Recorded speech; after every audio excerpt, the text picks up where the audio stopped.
disingenuous lack of good faith question made a real ass of herself. As a conservative LOL. Christian, I don't have an issue with transgender people having their own category, but what's nuts is that it isn't tolerant to do so. Talk common sense to someone who has no sense, period. That lady remind me of the Pharisees in the Bible, the way they would try to ask Christ The fact a that this is question. even That being was to be debated considered a hate truly crime. I guess shows she started how flat out far lying what is when she wrong started with kids getting in the all US? abominations. It's like they don't have Lord, a that's leg nail to in judge the the world. world. She never gonna So much understand disrespect. elders and those that She's are going to older live a than you. sad and miserable life for the rest of her days. Hey, I'm robotgoat, and this is my first official YouTube video, but some of you may know me from TikTok, where I'm known for being opinionated and queer. Not too long ago, I got to live out the absolute fever dream of attending a Turning Point USA event featuring Candace Owens. Not only that, but I got to ask her a question that went massively viral. It has, I think, over 10 million views at the time that I'm recording this. And now I'm at the top of every Facebook conservatives list of liberals to blame for my kids going no contact.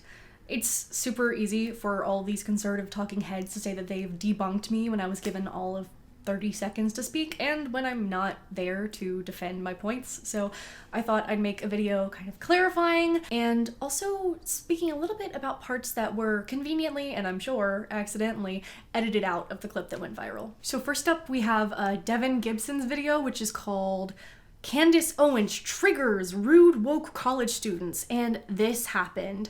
I'm really thankful for the sniper wolf thumbnail and the bright red arrow. Like we wouldn't be able to tell which one is Candace. I'm actually pretty pleased with the screen cap that they used of me here. You know how sometimes they use pictures of people and they like edit laser eyes onto them or something? I thought I'd be either like that or like that screaming feminist meme that the Daily Wire still thinks is funny. But no, I think I look pretty good. You can even see me standing in the background in the first part of his video behind the person who asked a question ahead of me. They actually asked a really good question about two-spirited people. I don't know their name or how they identify. I'm just going to use they, them for the purposes of this video. But they asked how Candace can claim that trans people are a new occurrence despite the existence of two-spirited people in indigenous cultures. If you don't know, two-spirited people are people that had alternative gender identities. So sometimes they were considered a third gender, other times female two-spirited people were considered a fourth gender. I'll also include some links down below if you want to learn more. But Candace didn't really like their question, so instead she just weaponizes the audience against them. Side note, I could go on a whole tangent about that. When you wait in line to ask a question, they go down the line to each and every person and ask them if they are in agreement or disagreement with Candace, and if you disagree, you get moved to the front of the line, which means that she knows exactly who's going to be with and against her, and she can kind of control it that way. Additionally, they don't even let you hold the microphone, so you know that you could be cut off at any moment. It's a very purposeful power imbalance that's definitely set up to make people fail for clicks and views. Despite that, I think I held my own, mostly because I am used to those sorts of situations through my debates on TikTok. Great segue for my TikTok at robotgoat. Follow me there for more debates. Some have called me a master debater. I'm not putting that in. Back to their question, Candace, rather than answer in a meaningful way, because that would threaten the narrative that she so constantly espouses, decides to try to discredit the indigenous community by calling them drug addicts and cannibals. I don't know what you're talking about with two-spirit people. Is this like a Native American tribe, like high smoking and talking about your spirit? I know that they used to smoke a lot, they used to do drugs, they also were cannibals who used to eat people, so I don't know if we should be taking our cues from cannibals. Hilariously, she claims that we can't know if two-spirited people existed because Native Americans prior to colonization are all dead. Well, what you're saying is that some Native American tribes have people that would be considered trans today, something that we can't fact check because they're dead. As if she forgot that history existed. Like, George Washington's dead too, Candace. We know a thing or two about him. Again, you can check out the sources in the description if you want to learn more about two-spirited people. I could also go into detail about her claim that natives weren't chopping their dicks off. I'll leave it at this. You do not have to have any kind of gender dysphoria to be trans, and you don't have to receive gender-affirming care to be trans. Those are not prerequisites to being transgender. So to assume everyone who is trans is undergoing gender-affirming care is ridiculous. But why am I fucking surprised? It's Candace Owens. Devin seems to agree with Candace, saying, if you smoke a lot of high, you may think a lot of things are true. if you smoke a lot of high, you might think a lot of things are true. Pretty clear he didn't do even the smallest amount of research on two-spirited people. Two-spirited people's entire lives were a reflection of their identities. It's not like they tried peyote in college one time and kissed a girl, which none of us did, obviously. Their lifestyles, their roles in the tribe, the way they dressed were all impacted by their identity, so to write it off as a drug trip is as ignorant as it is disrespectful. He goes on to cite the classic, there are two genders because God made Adam and Eve. Look, I'm not going to dunk on his religion. I grew up very religious, I no longer practice, but it feels pretty ridiculous to apply Christian principles to indigenous cultures prior to colonization. They had never even heard of the Bible. Why would they have ascribed to its beliefs? Of course, when you fall into the trap of Christian doctrine being dogma, you think that it's the only thing that people could possibly believe to be true. Therefore, they must follow your rules. And it makes no sense. There is no such thing as trans. It used to be called transvestite or cross-dressers or those people that walk with a little switch and a little flame and sugar in their tank. But there's no such thing as a transformation of somebody's biological gender. So here he confuses sex and gender, which seems to happen a lot with conservatives. What he's talking about is biological sex, which is the physiological, anatomical, biological characteristics of a person. But biological sex also isn't the binary that he seems to love so much. Regardless, trans people aren't trying to change their sex. That's why the term transsexual is largely considered to be outdated. But having a different name for being trans doesn't mean it never existed. Clearly, he hasn't heard of Sylvia Rivera or Marsha P. Johnson, literal founders of the LGBT plus community in the United States. Your ignorance of something doesn't mean it doesn't exist, dude. Okay, I've spent a really long time on this question, and it's not even mine. So I'll get to the good stuff. I'm also going to mix in commentary from another YouTuber, Greg Foreman, or Black Conservative Perspective.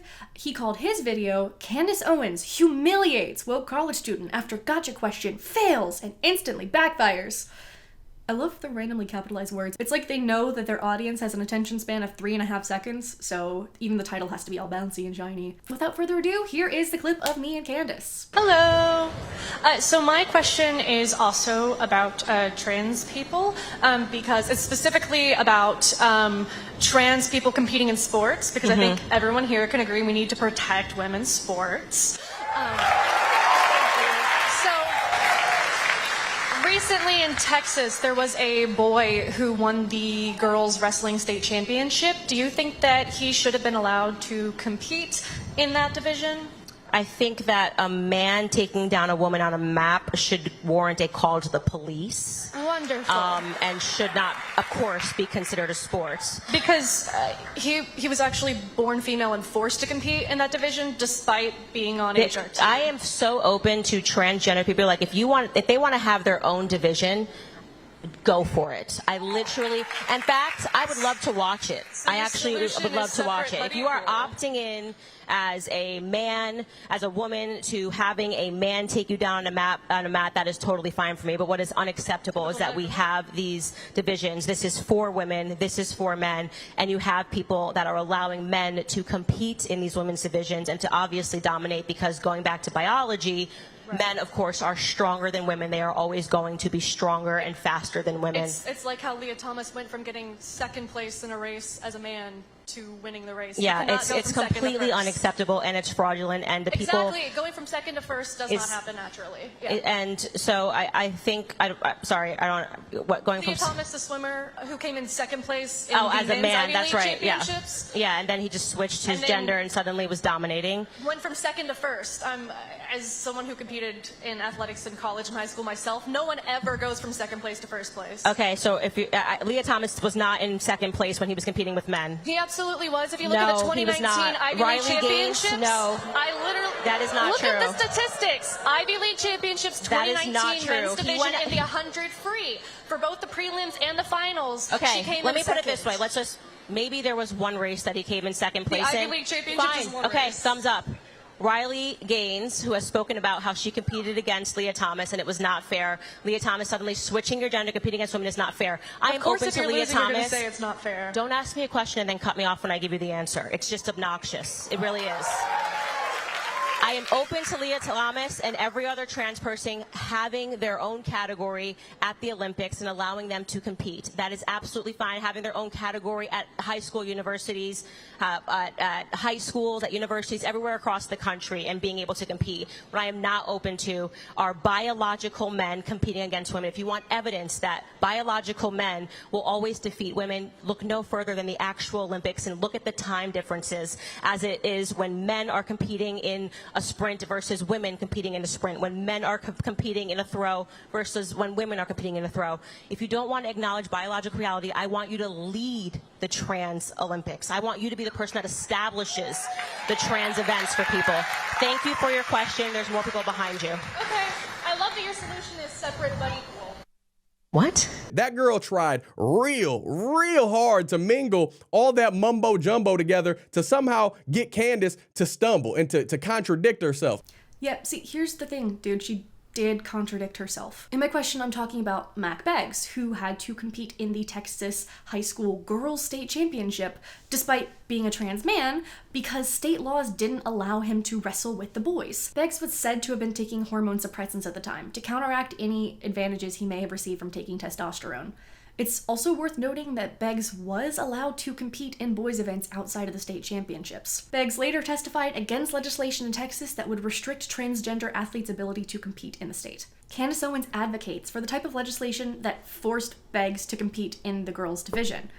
He didn't want to compete with the girls. The state law said that he had to. The problem is, conservatives constantly forget that trans men exist when they're talking about these issues. Technically, based on the other beliefs she's expressed, Candace should be advocating for Beggs to compete with the girls, yet she says that a man taking down a woman on a mat should warrant a call to the police.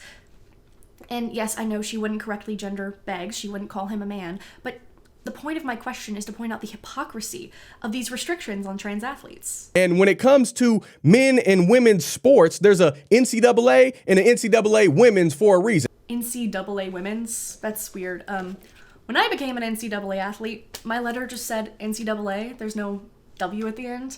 I guess they just forgot to print it, or maybe they ran out of toner. Yeah, it's not NCAA women's. It's the NCAA. And yes, there are men's and women's divisions within that, but the NCAA itself is not divided into men's and women's. But when it comes to Thomas, who now goes by Leah Thomas, I'm still gonna call you. You are what you are, brother. That's your government name.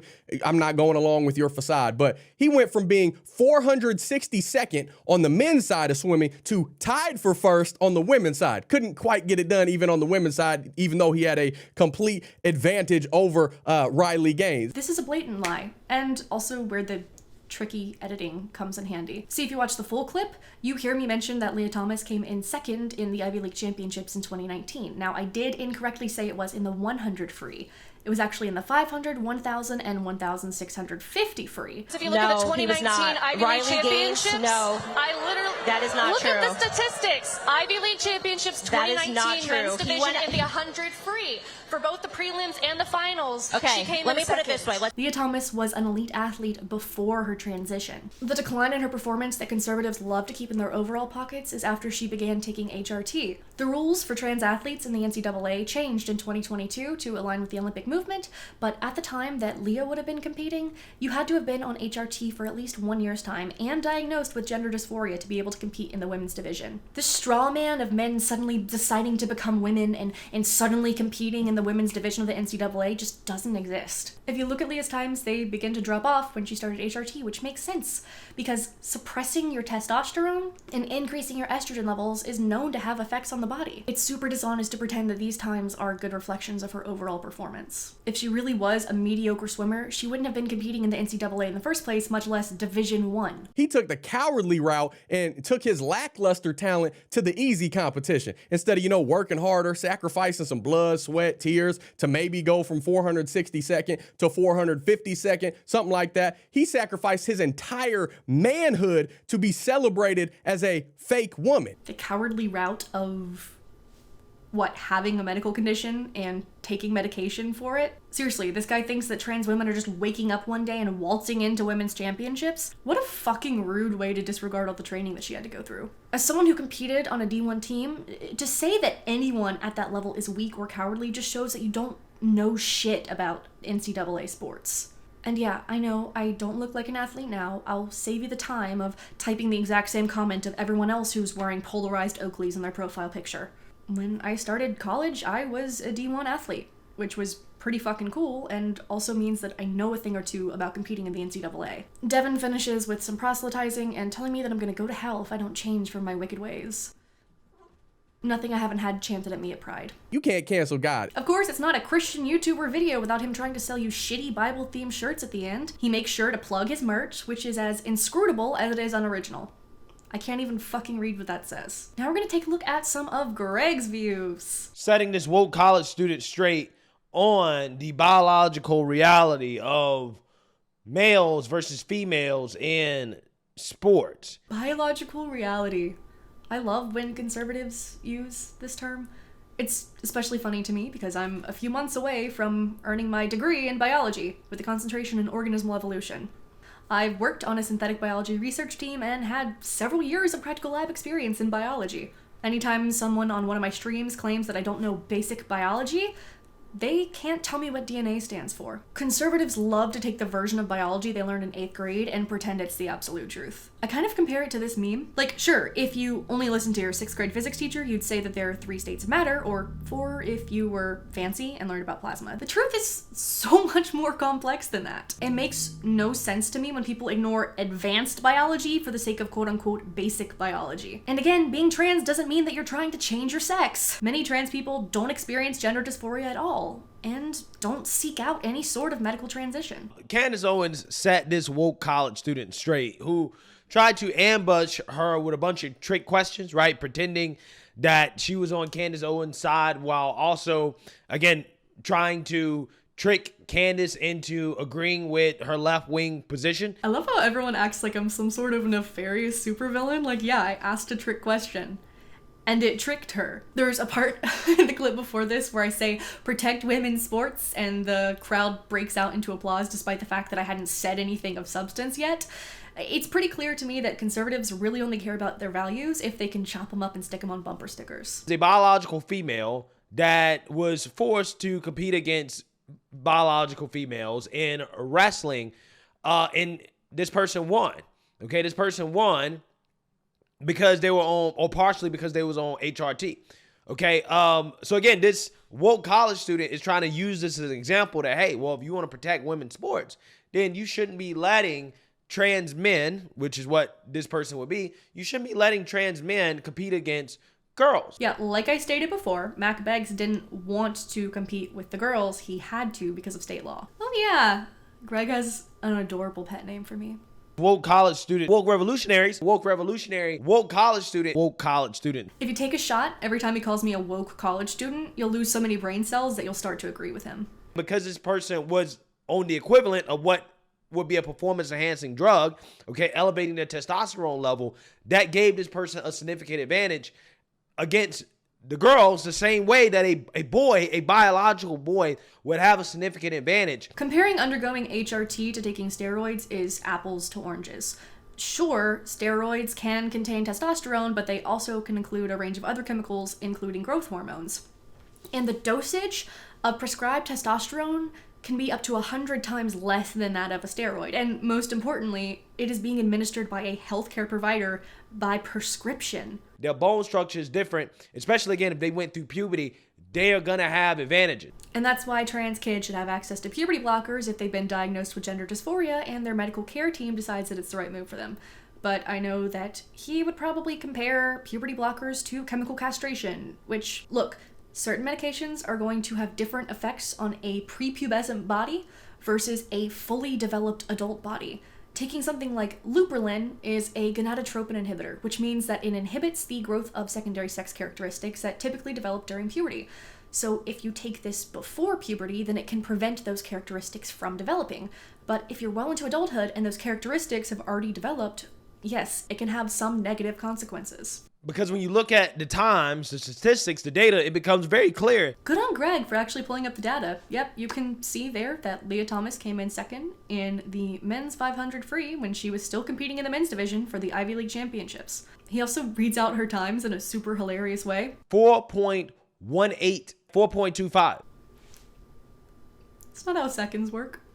If these same women, the best women in college, would have competed against the best men, they wouldn't even crack the top 12. Yeah, if you're looking at cis men who haven't transitioned at all. Leah Thomas's times dropped significantly when she started to medically transition. She doesn't still swim a 4.18. In 2022, she swam a 4:33 at the NCAA Championships, and second place was less than 2 seconds behind. If Leah Thomas was a cis man competing in the women's division, yes, that would be unfair, but like I mentioned, the NCAA doesn't allow that. You have to have a demonstrable history of gender dysphoria and receiving hormone replacement therapy, as well as meeting checks for different hormone levels. No one is saying cis men should be able to freely compete in women's sports. They're saying trans women should. Because they're women, and no amount of dehumanizing them or dead naming them or disrespecting them is gonna fucking change that, dude. Like it or not. When you're thinking about trying to get a gotcha rather than actually dealing with facts, this is what you get. You get embarrassed. And when you don't research the issues that you talk about because it's easier to grift an ignorant audience, this is what you get, Greg. Look, I know I don't have your following. It's whatever. This is my first public YouTube video ever. But you couldn't have done some research? Maybe on the NCAA standards for trans athletes? Maybe you could have read a story about Mac Beggs beyond the headline, or compared Leah Thomas's times in conjunction with her transition, but no. I know it's easier to not read up on those things because it might prove you wrong, or God forbid, make you think a little. Ugh, sorry. Being a total woke revolutionary right now. Is much different. We're much different across gender than we are across races, right? Race is much more fluid than gender. I'll be honest, I have no fucking clue what he's trying to say here, dude. Like, that's barely a sentence, man. Maybe you should start editing your shit. Hey, trans people compete amongst themselves. They don't want that because they tried to do that in the World Cup, the Women's Swimming World Cup, and it was like, no, right? None of the trans people showed up. They didn't sign up. They didn't want to do it out of protest. Yeah, because that category was specifically made to exclude trans women from the women's division. They had the option to either register for the open division or register as men. Ann Lieberman, the director of policy and programs for an organization called Athlete Ally, mirrored one of the points that I made when she issued a statement in August about this very incident. As a society, we decided long ago that separate but equal is dangerous and damaging. This policy does nothing to provide the kind of protections to women athletes that they have been calling for decades. An end to sexual harassment and abuse, parity in pay and leadership, equal opportunities, and a lack of resources for women athletes. Instead, this only increases hostile gender norms and invasive testing that hurt all women athletes. Athlete Ally is an organization that works to end discrimination against LGBTQ+ athletes. If you're interested, I'll link them below. Go check them out. This is not about, equality. It's not about equal rights. It's not about any of that stuff. It's simply about special rights and privileges. So they were denied competing with other women for being trans and didn't want to register for a category that wasn't congruent with their identity. And that means that they wanted special treatment. They literally just wanted to be treated like every other woman. I think it's worth pointing out that trans men were allowed to compete in the men's division at this event as long as they hit certain qualifications. These trans athletes wanted equality, but it was denied to them. And they want that biological advantage because otherwise it would be much harder for them to win. Incredible. Even sitting down, you can still jump to conclusions. Have you ever considered that maybe trans people's lives don't revolve around cis people and stealing things from them? That maybe they just want to be respected the way that literally fucking everyone does? A lot of kids in college, they need a reality check, right? They really do, because once they become adults, reality is going to hit them in the face. It's unfortunate that you think you're in a place to give advice when you argue like the last book you read was 10 years ago. Okay, this video is probably pretty long by now, so I'm gonna go ahead and call it. I have lots of opinions about lots of things, so maybe I'll make another video or two. Probably some a little more lighthearted than this one. If there's anything you'd like for me to talk about, leave it in the comments below, or if you're feeling extra froggy, give me a like and subscribe, all those things that feed my analytics a yummy Sunday brunch. Again, you can also find me on TikTok at robotgoat. Catch you later.